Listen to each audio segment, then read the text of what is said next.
Okay, so mitosis, cell division, when it happens as a form of organism reproduction, it's called binary fission. Cool. Bacteria do this. What else can you tell me about mitosis? How many cells does it produce?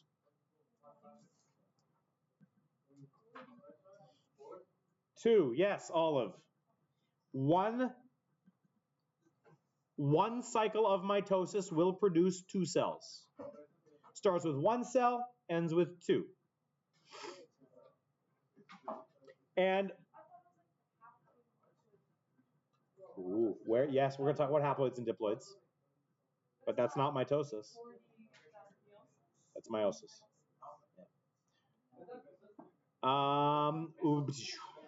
What can you tell me about the DNA found in the cell after mitosis? It is a full duplicate.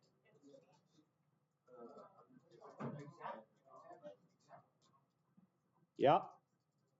Exact copy. Unless mistakes are made, and mistakes can happen. Unless mistakes are made, it's supposed to be an exact copy. That's mitosis. Meiosis, what can you tell me about meiosis?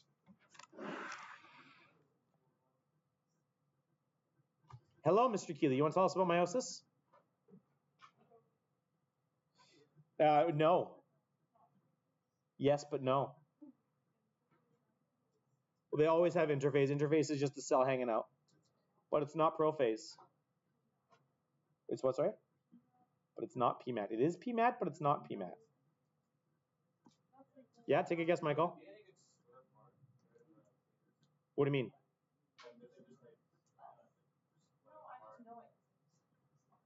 What? I don't have it. I'm using my.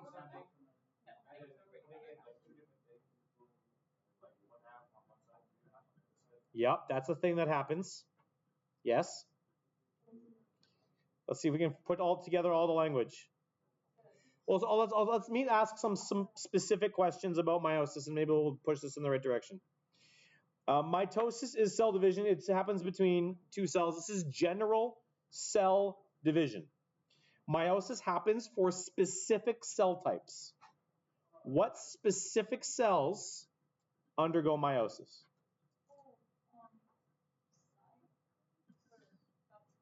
No, that happens after. You get your zygotes after. What kinds of cells is meiosis responsible for creating? Reproductive cells, yes. You're avoiding the three-letter S word. You don't want to say sex. Meiosis is responsible for creates reproductive cells. You betcha. Those reproductive cells are called what? Those two types? Half of you have one type, the other half of you have the other type. Egg and sperm.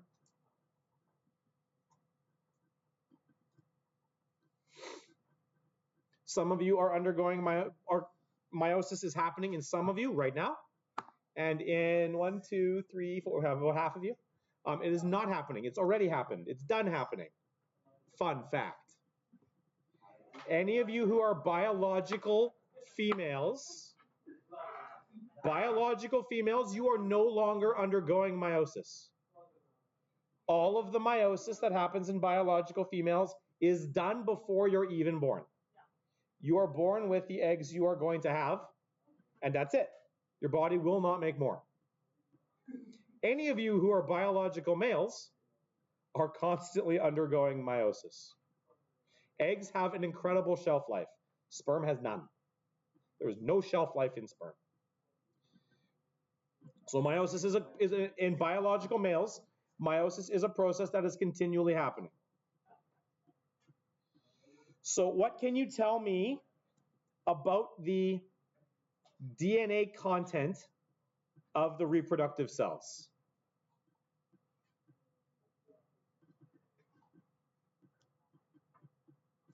In mitosis, they had a full duplicate, an exact copy. I should have put of DNA here at the end. It's an exact copy of the DNA that came before it. In meiosis, what does sperm and egg have? It's not only is it not, can you be more specific? It's half. Cells have half of a DNA copy, which is why you need sperm and egg. You need those two. Each one provides half of the DNA copy to make a new organism. You betcha. So when meiosis occurs, you start with one cell. There's our cell. And what happens? What are the phases called? Kind of. But it's not exactly.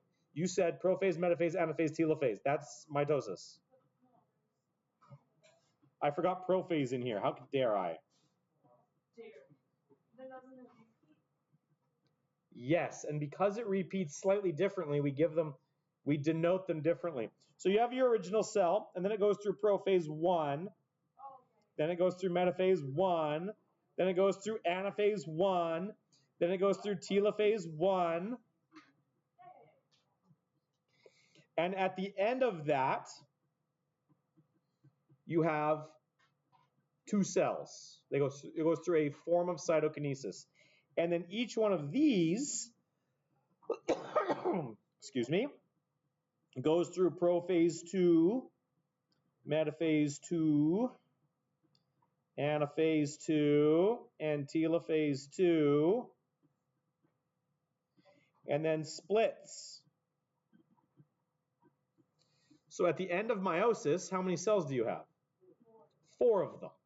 You start with 1, you end with 4, and each one of these has half of the DNA of the parent. Which is why so many organisms on this planet require 2 parents.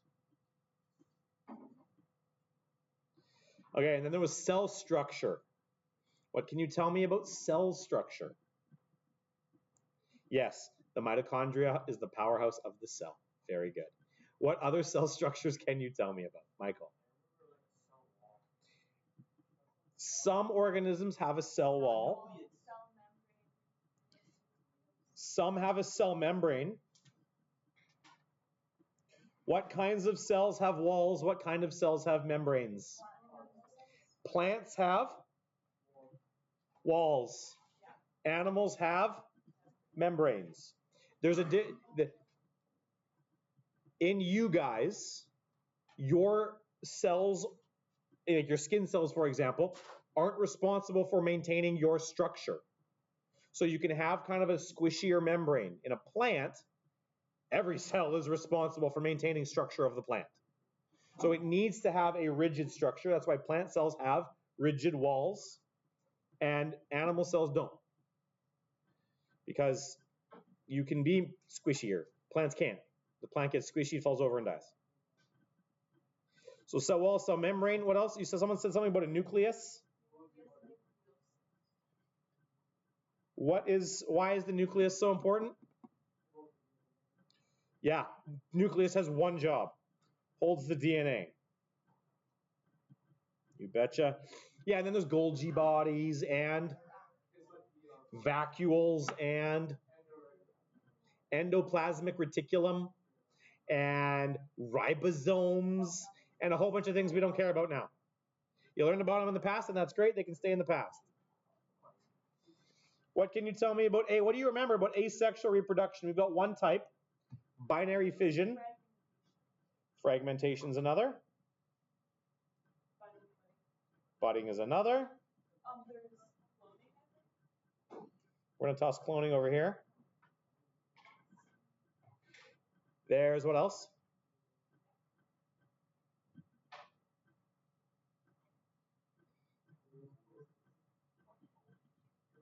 You do you, man. Vegetative propagation. Vegetative propagation is how veggies reproduce.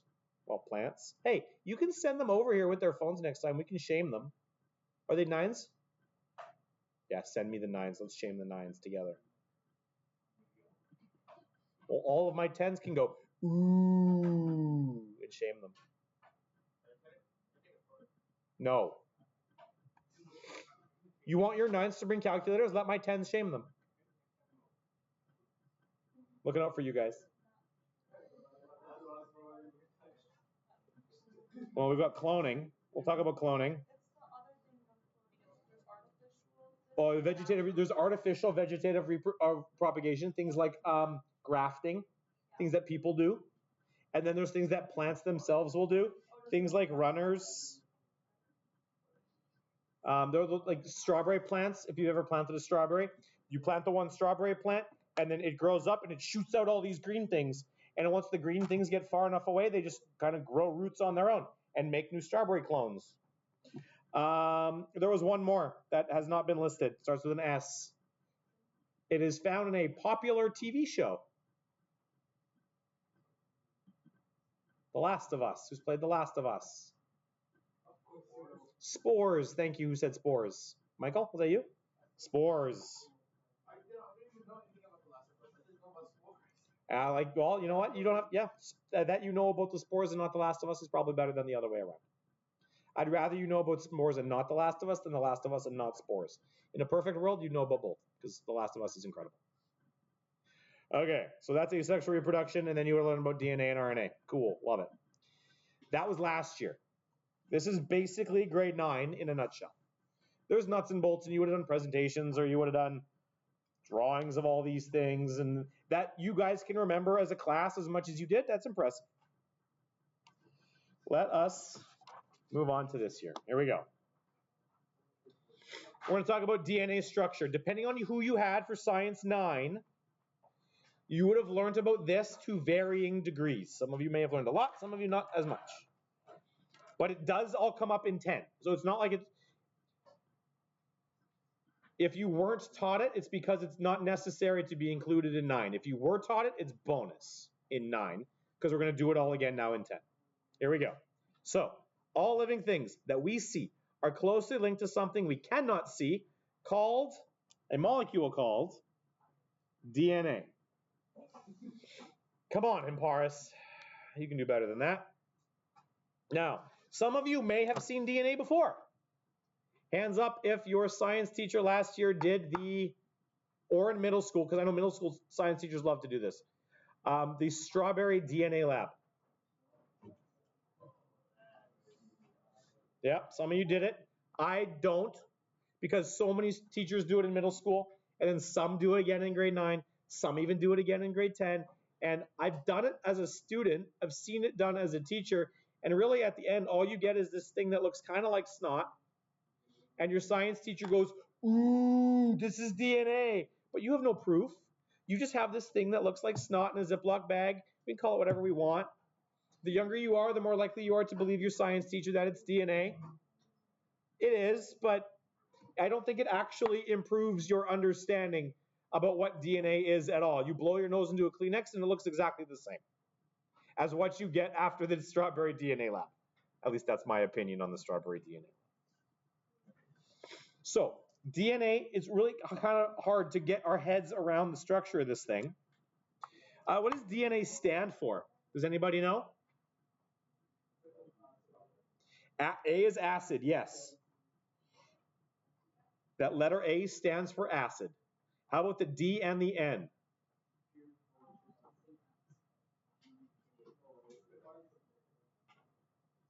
Lemice, did you start saying something? I thought I heard your voice. Do you have a name for this thing? No? Nobody remembers? Okay. Here we go. Deoxy ribonucleic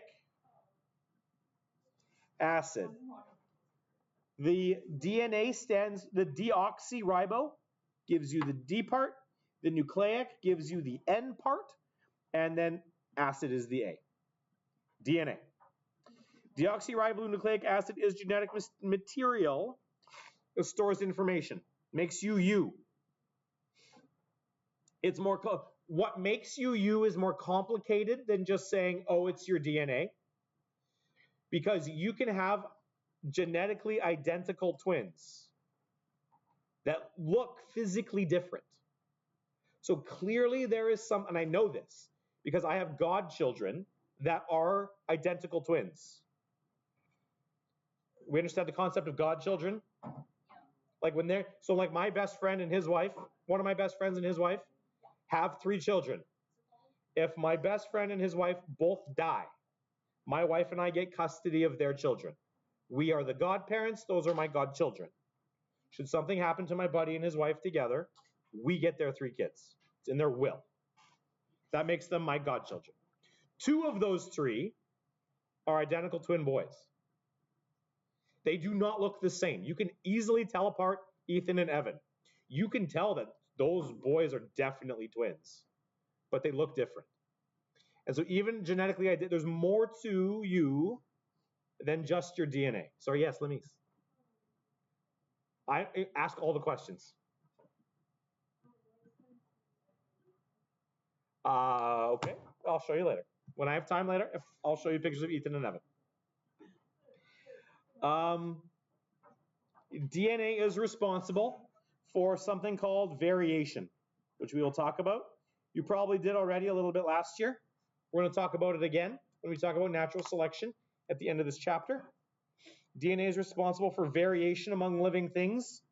We've got another word, starts with a D, that we talk about when we talk about variation. Yes, say that. Who's just said that louder? Luca. Diversity.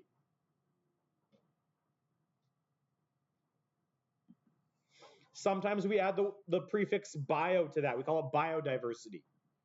Hands up if any of you have been to the Beatty Biodiversity Museum out at UBC. Sometimes that's a field trip that teachers will take their middle schoolers on. Biodiversity Museum? None of you? It's really hard to take you out.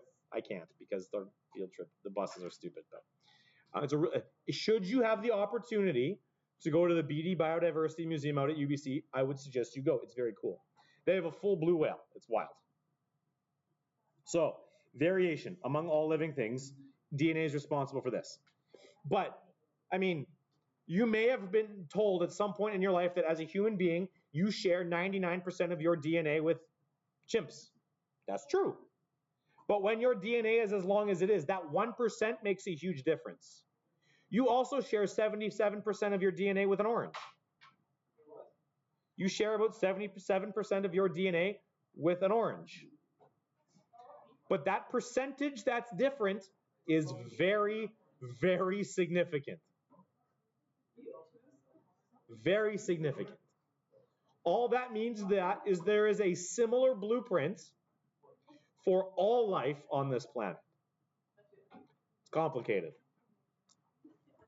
Most cells that you have, most cells of an organism contain genetic information that has an influence on appearance and life processes. Some cells don't. Does anybody know, put your phone away, which cells do not contain full copies of your DNA? Anyone want to take a guess?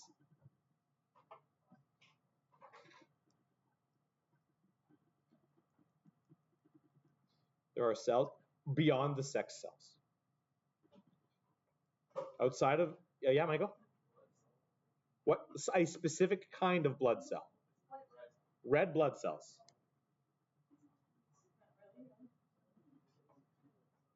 Red blood cells do not contain a full copy of your DNA. They just don't. There are more. Anybody want to take a guess at what those might be? Red blood cells do not contain a full copy of your DNA. Does anyone take a guess at what other kinds of cells don't? Fairly common. I can see these cells on all of you right now. Skin cells is one. Skin cells do not contain a full copy of your DNA.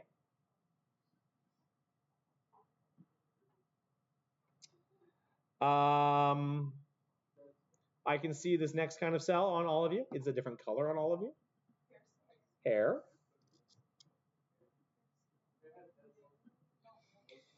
Hair is just a protein chain. If you gave me a piece of your hair, it probably would not contain any part of your DNA. Though there are certain hair cells do. Does anyone know what kinds of hair cells have DNA and what kinds of hair cells don't? Does anyone want to donate some hair cells?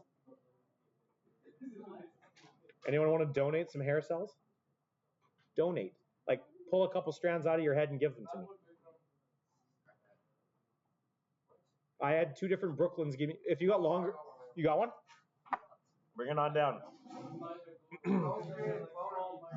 No, well, we'll see. We'll put your hair on right here, right there, and we will see whether or not we have. Oh, we do. We could clone Luca. We could clone him. Okay, so there's his hair.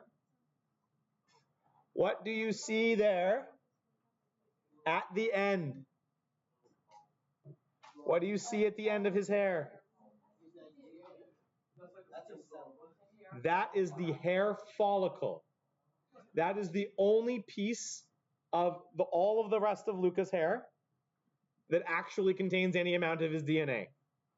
That little yellow ball right there is the only part of your hair that has if you pull out a strand of hair that doesn't have that, or if your hair just kind of falls off by itself, it probably is not going to have that.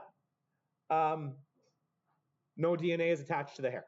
So if you committed a crime, don't leave this kind of hair, Luca, just around at the scene. What this means, though, is if I get murdered in my seat later today, it's going to be my DNA, your DNA, and Brooklyn Coppendale's DNA, because she donated some hairs and follicles on it last period. Okay? So it was her. That follicle is the only piece of the hair that contains DNA. Love it. Good job. And one more. It's on the outside of you, but I can't see it on all of you.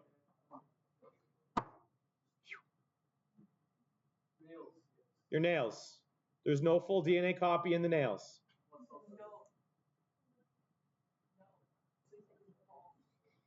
Hair cells and nail cells are a particular kind of protein. They are just a protein. The protein's called keratin. Sorry? One more time? Keratin treatment, yes. The buzzwords. That's the connection. Okay, the rest of your cells contain 2 types of nucleic acid, DNA and RNA. You guys gave me both of them a second ago, DNA and RNA. RNA is called ribonucleic acid, and DNA is called deoxyribonucleic acid. What's deoxy? That's a great question. Nope, I don't know. I don't know. No one has ever asked me that question. I'm going to Google it right now. What is deoxy? If we have time. We probably won't. What is deoxy? We're going to do some origami at the end of class.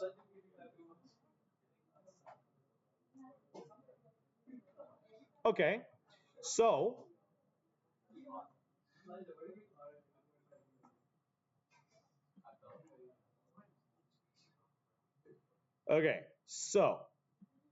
deoxy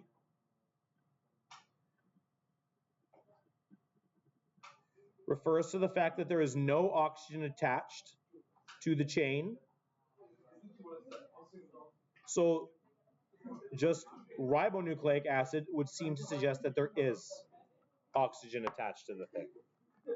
Okay, let us carry on. Nucleic acids, both DNA and RNA, are large molecules made up of smaller components called nucleotides.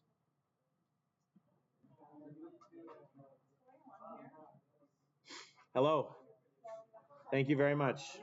We don't shame them now, we shame them when they come to get them the first time. The figure below, this figure, this guy right here, Michael and his posse, is a nucleotide.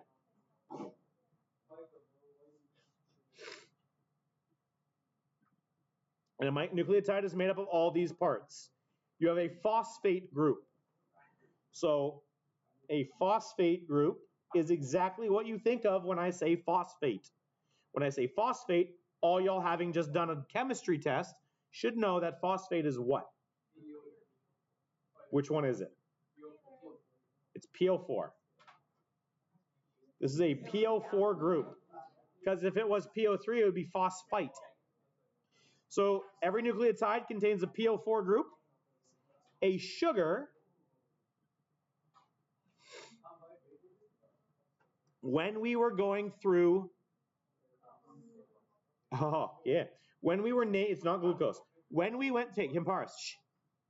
When we were going through I gave you guys a kind of a crash course on organic compounds in chemistry. When we were talking about, you gotta stop doing that number. When we were talking about, because you're making me lose my train of thought. When we were talking about combustions, reaction types specifically, I gave you guys a crash course on what we call organic compounds. So the organic compounds are alcohols, esters, or alcohols, ethers, hydrocarbons, and sugars. And I told you that each of them were named the same way. If it ends in ANE, it's a hydrocarbon. Methane, propane, butane. If it ends in, it doesn't matter. If it ends in something else, it's an ether. If it ends in all, it's an alcohol. Ethanol, isopropyl alcohol. If it ends in all, it's an alcohol. And I told you guys, if it ends in something, it's a sugar. We've got glucose. We've got sucrose. If it ends in OSE, it's a sugar. So in DNA, the sugar we have is called deoxyribose. That's the name of the sugar in DNA. And that's where deoxyribonucleic acid comes from. Deoxyribose is the sugar that is responsible for helping DNA maintain its structure. And it also contains a nitrogen-containing molecule called a nitrogenous base. And there are 4 of them. The nitrogenous bases in DNA are, and you may have heard of these before, or this might be brand new, A stands for adenine, C is cytosine. They are all also listed on the bottom. Cytosine, guanine, and thymine.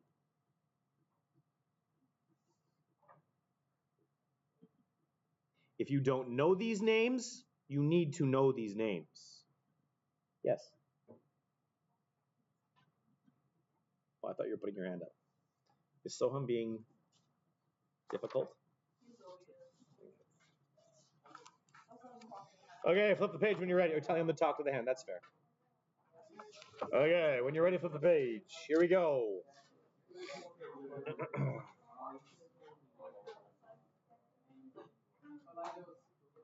There's a lot going on in that picture. That picture's a little crazy.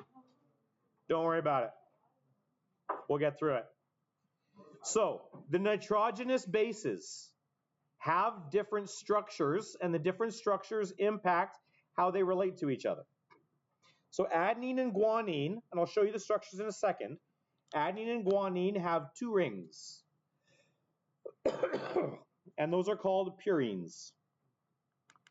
Now, I am not going to ask you to remember that they're called purines.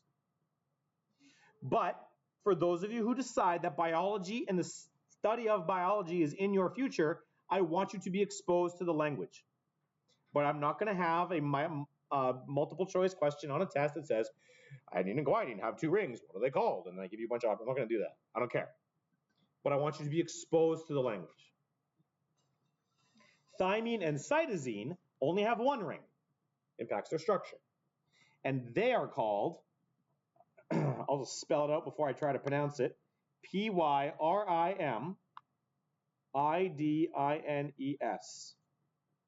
Pyrimidines.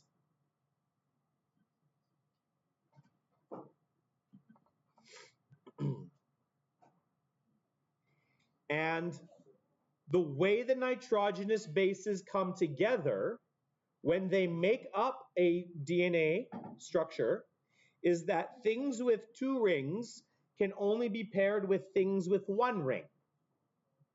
So adenine and guanine will never pair together. Thymine and cytosine will never pair together because of their structure. And now, if you flip back to the like the front cover, go flip to the front cover for me. This picture right here, these are the structures of the nitrogenous bases right there in the middle. You can see that adenine has 2 rings there.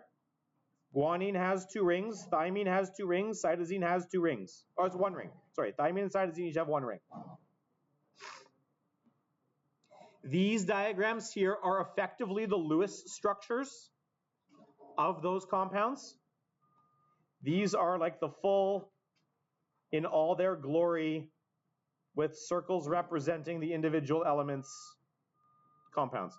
Now, the only things that are listed here are the N's, H's, and O's. Anywhere where there's a, yes, I hear you, dump truck, or garbage truck. Anywhere where there is a connection between lines, where there's nothing listed, that's a carbon. So carbon would go there, it would go there, it would go down here, here, and here. There's carbons in those spots. And in organic chemistry, carbon is everywhere, so we never include it. We assume it's there, and we label everything that's not carbon. How do the bases what? That is a phenomenal question. We will get to that on the next page. Flip back to where we were. Yes.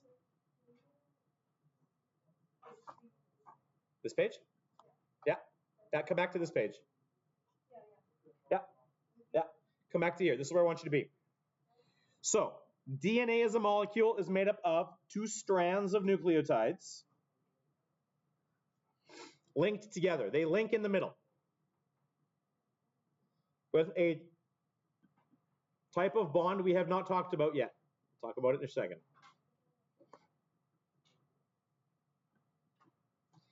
So when I say 2 strands, if you look at this guy here, DNA is what's called a double helix. And this loop, this side here, that goes behind and then in front, that's 1 strand. The other side is the other strand, and they link in the middle at these nitrogenous bases. When they coil all up, and the DNA coils up and forms what you would classically understand to be a chromosome. You've seen this picture before.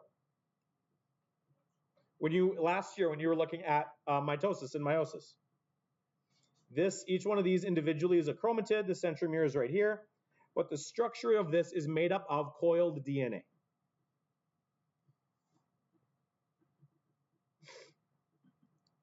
Okay, let's slide down to the bottom here. The 2 strands are joined by something called a hydrogen bond. I told the other class about this. I didn't tell you guys about this. I'm pretty sure that's how I did it. I don't think I told you guys. So I'm going to go back to ice cream. We made ice cream yesterday.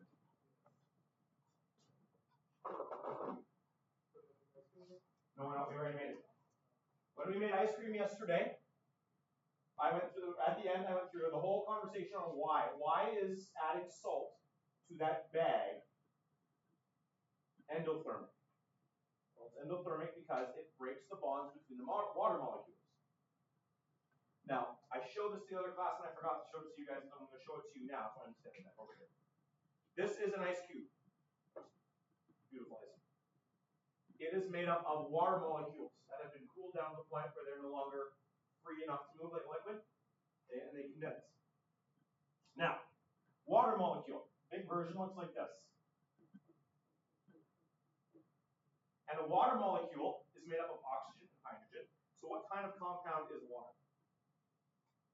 Is it ionic or covalent? Look how I do. Covalent. It means that hydrogen on its own once, oxygen on its own once, and so they get close enough to share the electrons that are in these bonds. Now, when a compound is formed, the compound itself is positive, negative, or neutral. Neutral. But that's not entirely. Because as a whole, I told you the thing is neutral. But individually, oxygen is much larger than hydrogen. Oxygen has a lot more to say. Oxygen's a little more demanding. So in these lines that represent a shared electron pair, these electrons are actually closer to the oxygen than they are to the hydrogen. Because the oxygen is like, no, you're going to give that over here to me, hydrogen. And hydrogen's like, no, but I kind of want it. Okay, what if I just stand close? And so the electrons are actually closer here. And so even though the entire molecule itself is neutral, that makes the oxygen negative. The oxygen portion is negative, and the hydrogen portion is positive.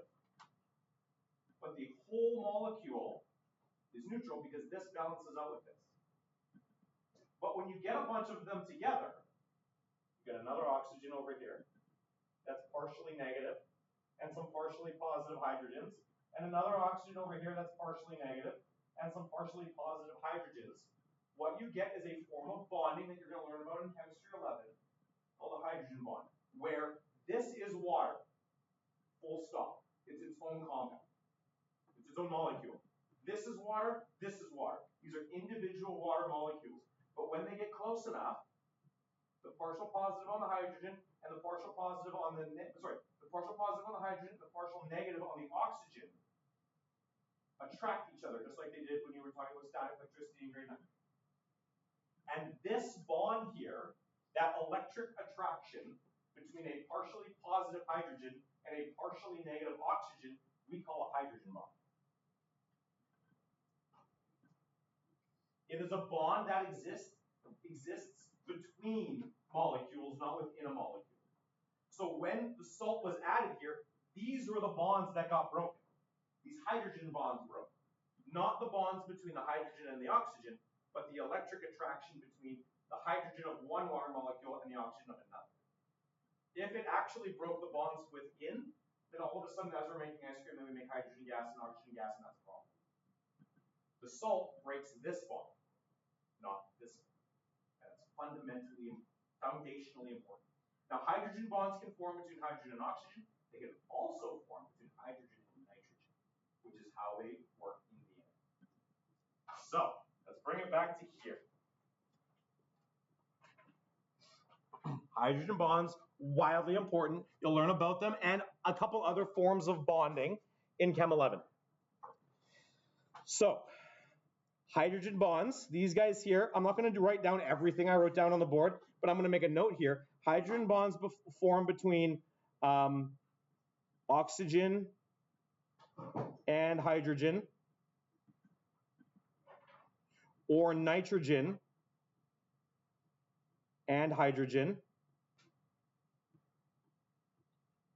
in separate compounds. It's a bond that forms between separate compounds. I'll show you in a second a picture of it on the next page. The structure of DNA looks like a twisted ladder, also called a double helix. The sides of the ladder are made up of sugar. The sugar and the phosphate make up this thick chunk right here, and the rungs are made up of the nitrogen bases, the A, G, C, and T. We call the sugar phosphate part the backbone of DNA because the structure of the DNA would collapse without it. When you're ready, flip the page. So this guy right here, that's the sugar phosphate backbone.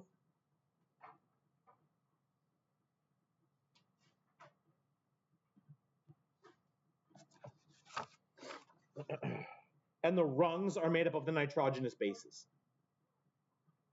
So each rung of the ladder is made up of two nitrogenous bases bonded together as a base pair. Now I told you that a two-ringed one can only, so the A and the G can only form together with a one-ringed one, the T and the C. And it gets even more specific than that. In DNA, adenine and thymine always go together.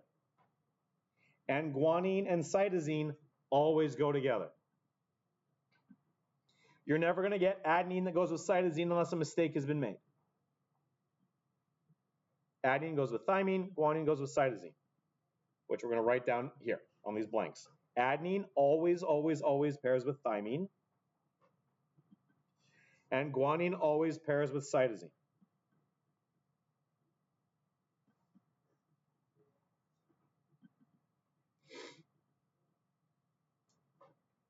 Nitrogenous bases that bond or pair this way, so adenine, thymine, guanine, cytosine, these guys are called complementary bases. You can do what you got to do, Harley. Complementary bases. Okay, so, for example,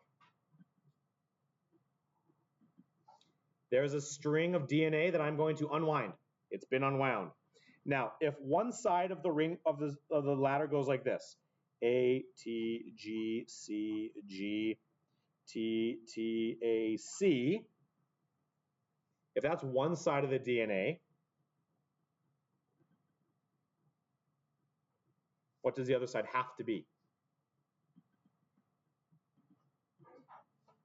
It's going to have to go T, A, C, G, C, A, T, G. They have to pair this way. And so, then you have a problem. They won't fit together. So that, what if they, so Soham says, well, what if they don't? Take a look at this picture right here on the side here. So you've got DNA, this is DNA. You've got the phosphate group, the sugar group, and then you've got your nitrogenous base right here. I'm going to zoom this in so everyone can see it. And on this side, this whole piece, this guy here, those guys are all connected with conventional bonds the way you'd expect bonds to be. There's ionic and covalent bonds that go into making up this structure. This one is the same, this one's the same, this one's the same, this one's the same. These guys, the structure here is on each side of the ladder is important. But what happens in the middle here, these dotted lines here, these are the hydrogen bonds. And you can see here that specific portions of the hydrogen bonds line up with, or the specific portions of this side are dotted line connected to specific portions on this side. And if C isn't across from G, this lining up doesn't happen. And now, yeah, over here, they go on that thing, my wall hanger. So Soham, you asked, what if they don't? Then this lining up doesn't happen. And if the lining up doesn't happen, then the structure falls apart. Now, all of a sudden, your DNA is supposed to be coiled up nicely. It doesn't coil up nicely. Your cell is expecting it to behave a particular way. When a portion of the cell does not behave the way the cell is supposed to behave, what happens to the cell? It dies. It's gone. No, as soon as this starts to happen, you never be. So for example, an example of this from my own life, this gets a little personal, and that's okay. This is a common part of life, way more common than perhaps you realize, than anyone realizes, and you don't talk about it until you've been through it. So let me talk to you about it. Sorry? Let's hear it. So, my wife and I wanted to have kids. So, yeah, I know, mind blowing. We have two. Natasha and Jack, they are wonderful. Before Natasha, about 4 years before Natasha, yeah, about 4 years before Natasha was born, my wife got pregnant. Great news, right? You guys are aware of how, I mean, if you did science in grade 9, I mean, you used the language before you're talking about, so sperm and egg come together, zygote, right here. Cells start to divide. They duplicate, you get more, your embryo grows.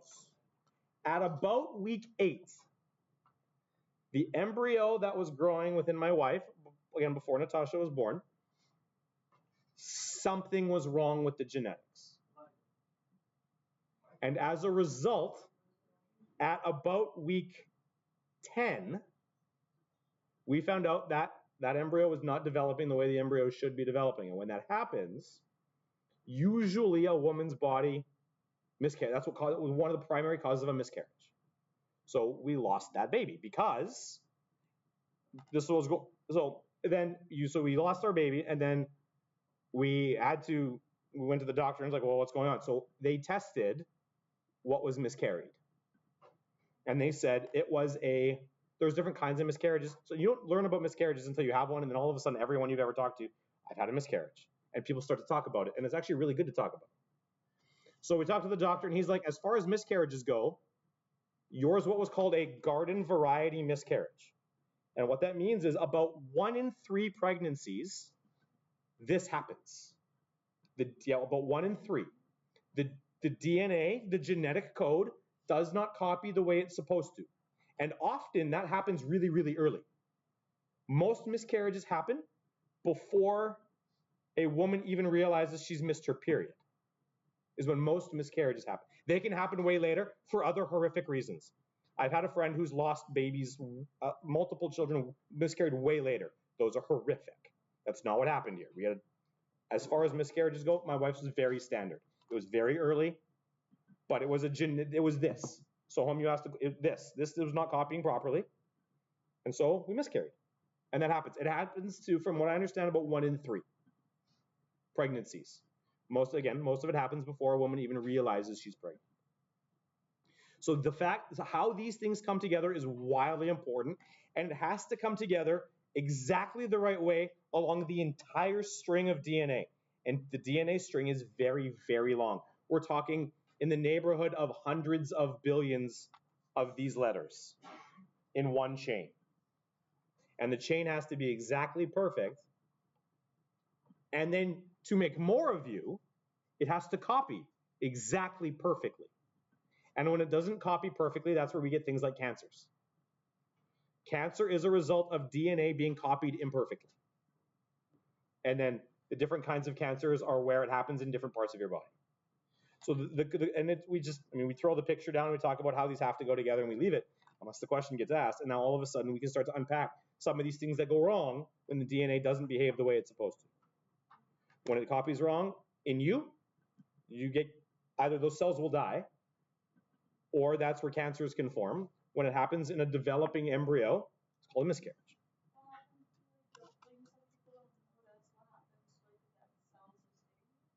Same thing that happens when you have a period.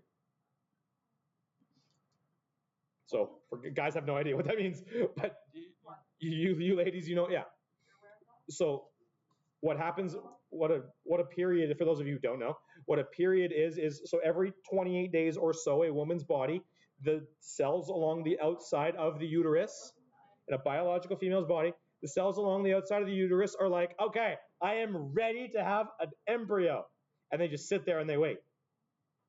And then when the embryo doesn't happen, they're like, okay, cool, let's try again next month.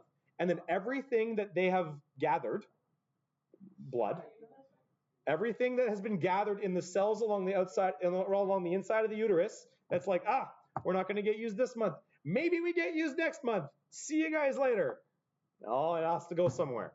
And so that is what that week or so of cramping and uncomfortableness and blood is your body expelling everything that it's stored, a female's body is stored, in preparation of housing an embryo. And then you try again the next month. And then you try again the next month. And there's all sorts of ways to manipulate that. That's what birth control does. But as a general rule, that's what happens. And so when DNA doesn't connect properly or copy properly, all sorts of wild things can result. So here's what we're going to do to end the block. We're not going to finish it today. We'll finish it tomorrow. If you have a pair of scissors, get them out. You guys ask very different questions than the other block does. I love it. All these different questions are great. You need scissors. Well, they were asking questions, and these are identical twins. And what happens when identical twins have kids? They're asking about that. when identical twins have kids? So brothers are brothers. Oh yeah, here's it. Brothers are brothers, sisters are sisters. There have been cases in the world where genetically identical twin boys marry genetically identical twin girls. One marriage has kids, the other marriage has kids. In a normal family, like if my sister gets married and has kids, my kids and her kids would be cousins. But if genetically identical twins marry genetically identical twins, and each one of those marriages produces offspring, those kids are not cousins, they are genetic siblings. It's weird. And so we had a whole conversation on that. So here's what you guys are going to do. Get scissors. If you need scissors, there's a bag of them right there. And start cutting out the outside of this. I don't know.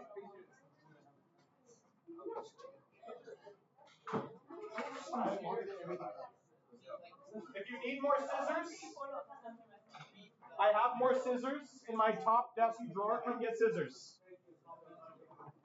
You must return your scissors to where you got the scissors. Cut these out. Do it some origami. I don't know. Just the outside around the outside. Around the outside, around the outside.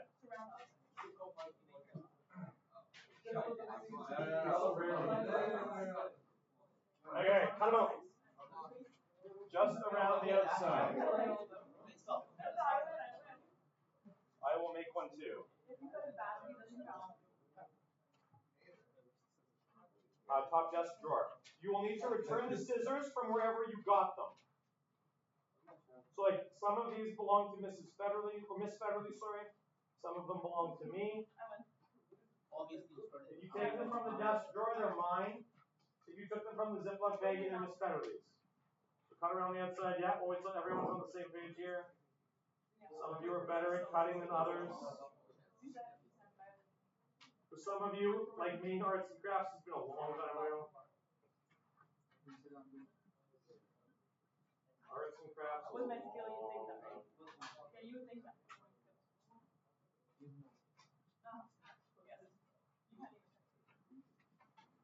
So what about you? Wow, I'm worried worse at this than I thought I was. What's that? Go on. Oh. What is it? Okay.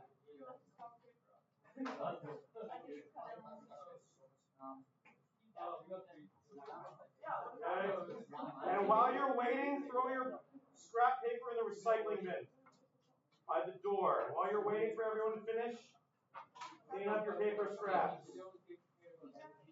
You only can by the door.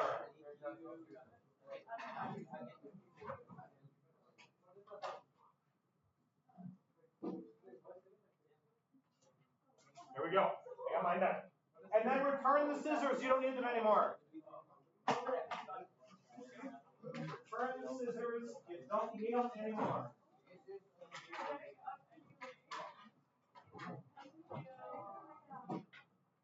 Okay, and before we start, what I'd like you to do is grab your writing utensil, and for holding it like this, hold it like this, I want you to put your name in this top left yellow section.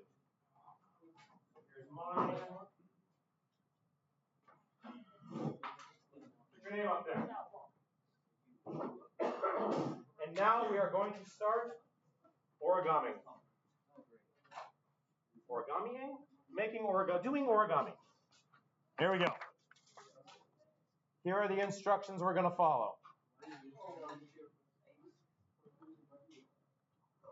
And you got to be super deliberate about how you follow these instructions. Here we go. We're going to do it together, make sure nobody screws up. You're going to fold in half lengthwise. You're making a hot dog fold.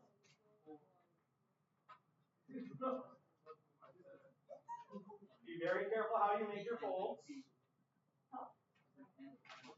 it on the line.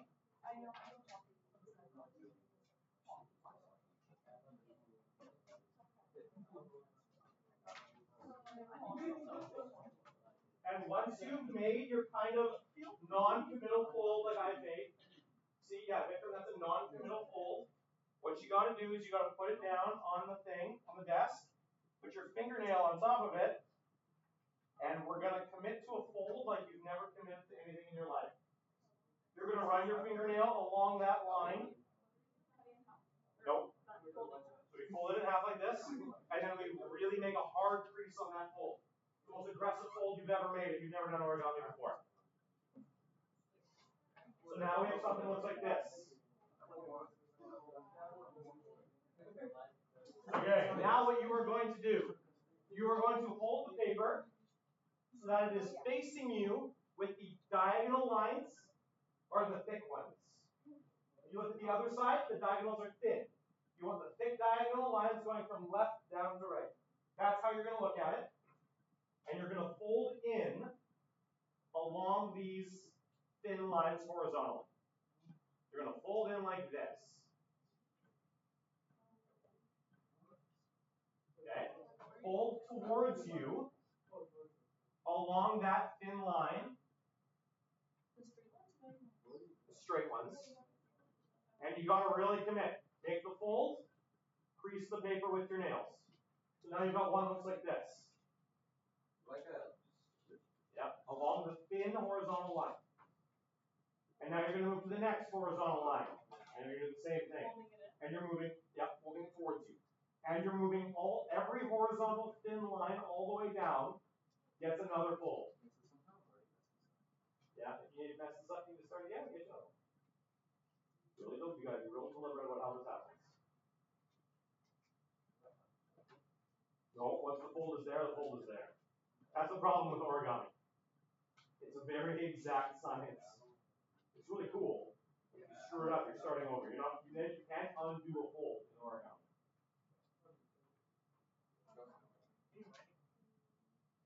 It's supposed to be peaceful. The Japanese art of paper folding. But there are a few things as stressful as committing to a fold in origami.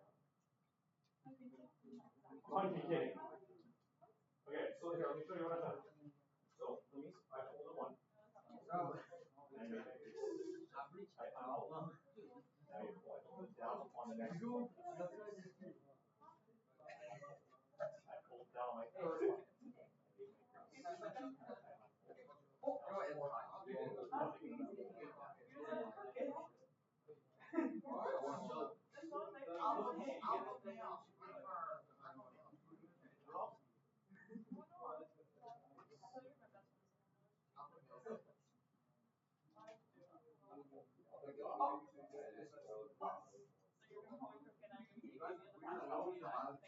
Okay, who needs some direct instruction? No, you don't. Everyone's got to be done individually. Don't do that. Can't undo that. If you want, you do want to keep it loose.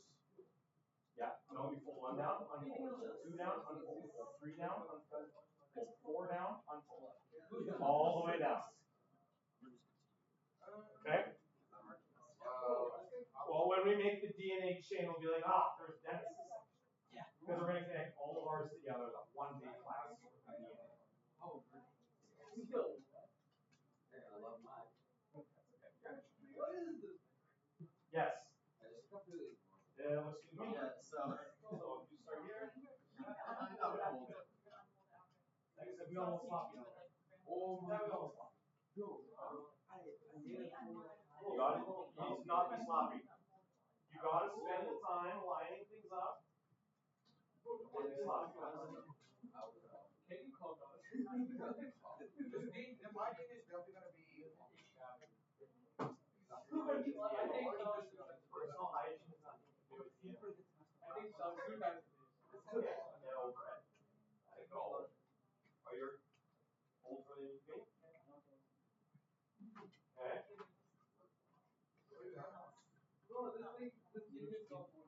You're going to move over to the table and give them hearts by time. Just over there. Not locked in anywhere. You need to lock up.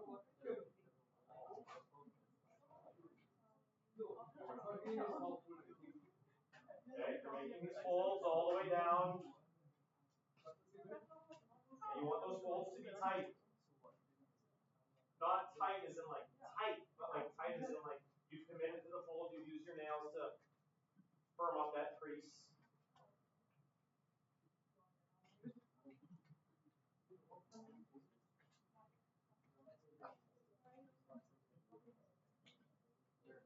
One at a time individually. That's right. Follow the instructions I give you. Okay, so you should have a coiled thing. It looks like it's like coiling on itself. Mine. If you want direct instruction, let me know. Okay. Once everyone has done that, we're going to move on to this. We are on step 5. We are turning the paper over. So now it should be folding, it should be curling away from you as you look at it, and there should be a GAG in the top right hand corner. Once all the horizontal folds are done, we're going to flip it over. And now this is the harder part.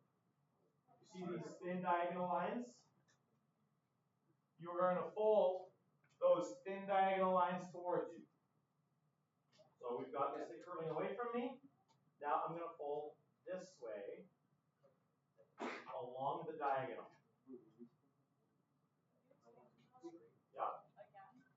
I'll come over here and explain it to you. So I folded it this way. All the folds this way are done. Then I turn it over. You got my GAGs. Yep. And now you see how you have the diagonals. On every single one of these diagonals, you're going to fold along the diagonal.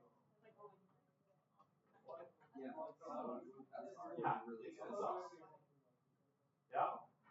Fold all the diagonals towards you. Not even close. This is the hard part. You're doing all the way down the page. Yeah? Yes. So this is done. This is this way.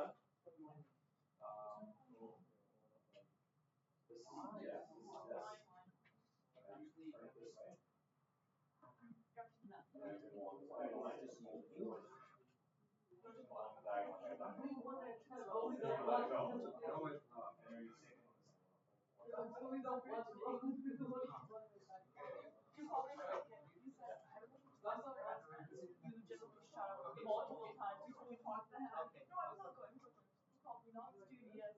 You literally slapped me. That thing. Yeah. See? That's crazy.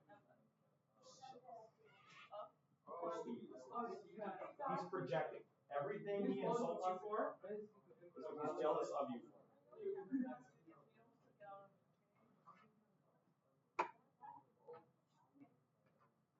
Okay, so that's that one done. But I explained it to you so many times ago. You need to start over. I got lots of copies. Yes.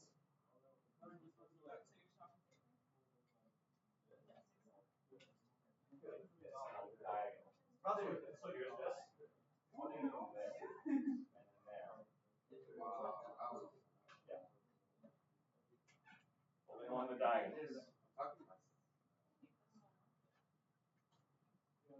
If you're not having a good time, I would not recommend picking up origami as a hobby.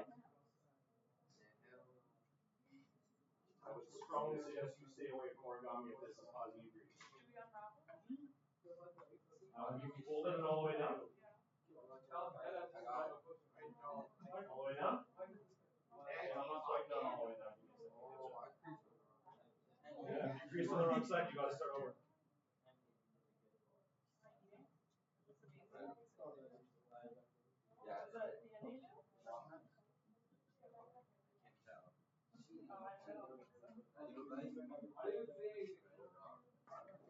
Okay.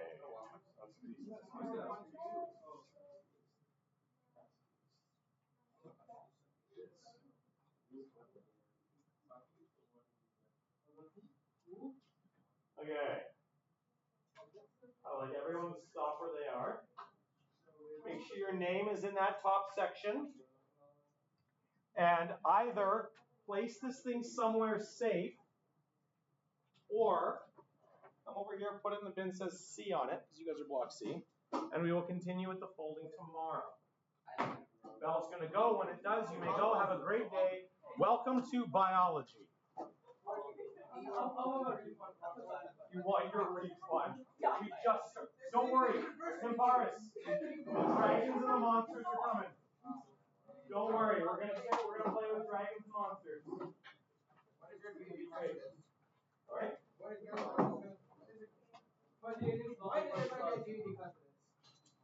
Indeed. Monsters. Okay.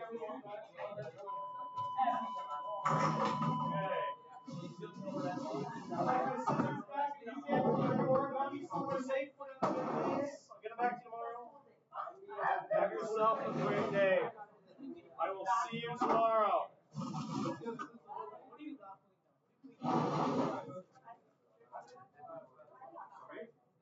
Why, the origami? If you do not enjoy the origami, yeah, basically. Do not take up origami, please. You're the one walking away. In the bin.